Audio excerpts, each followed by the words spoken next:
నమస్కారం. చాలా సంవత్సరాలు బట్టి ఈ పైరసీ అనే మహమ్మారిని ఆ బారిన పడ్డా మేమంతా ఎలా తప్పించుకోవాలి, ఎలా బయటపడాలి అని చాలా వర్రీ అవుతుండేవాళ్ళం. ఇది ఫిల్మ్ ఇండస్ట్రీ మీద డైరెక్ట్గా ఇండైరెక్ట్గా లక్షలాది మంది ఆధారపడి ఉన్నారు. ఇది ఏ ఒక్క స్టార్స్తో, పెద్ద డైరెక్టర్లతో, పెద్ద నిర్మాలతో కాదు. ఇది ఒక లైట్ బాయ్ దగ్గర నుంచి, చిన్న మేకప్ మ్యాన్ దగ్గర నుంచి, థియేటర్స్ దగ్గర గేట్ కీపర్ దగ్గర నుంచి ప్రతి ఒక్కళ్ళు ఇండస్ట్రీ మీద ఆధారపడి ఉన్నారు. ఇంతమంది కష్టాన్ని ఒకడు అప్పనంగా వచ్చి దోచుకుంటుంటే, దౌర్జన్యంగా వాడు ఎదురు సవాళ్ళు ఇసురుతుంటే ఇది తట్టుకోలేని పరిస్థితి.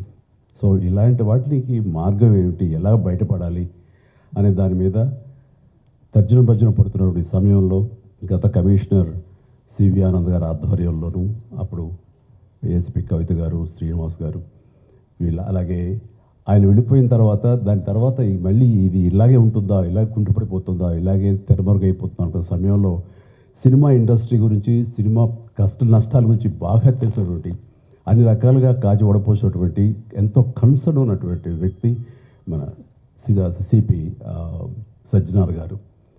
ఆయన చూపించిన చొరవకి, ఆయన పెర్సిస్టెంట్ ట్రయల్స్కి మిగతా ఆఫీసర్స్ అందరూ సహకరించిన దానికి ఈ రోజున ఎవడైతే ఛాలెంజ్, ఏ పైరేట్ అయితే కనుక ఛాలెంజ్ విసిరేయడో దమ్ముంటే చూసుకోండి అతన్ని ఈ రోజున పట్టుకోవడానికి వారు సహకరించారు. అది వారి మనస్ఫూర్తిగా వారిని, వారికి సహకరించిన ఆఫీసర్స్ని, కవిత గారిని, శ్రీనివాస్ గారిని, ఇతర మహేష్, మన సిఏఎల్ని, వాళ్ళందరూ కూడా మనస్ఫూర్తిగా పరిశ్రమ తరపు నుంచి, నా తరపు నుంచి నా అభినందనలు, ధన్యవాదాలు మనస్ఫూర్తిగా తెలియజేస్తున్న ఈ సందర్భంగా.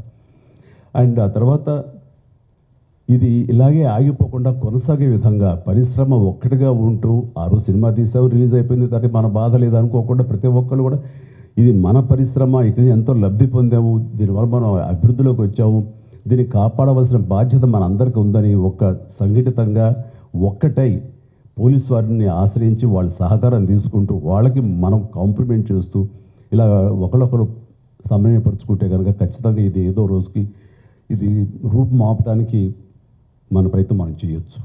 అండ్ ఇది ఈ రోజున గ్రేట్ అచీవ్మెంట్, ఈ ఐబొమ్మ నిర్వాహకుని పట్టుకోవటం. అలాగే last time Madras Tamil blasters అని అతన్ని పట్టుకోవటం.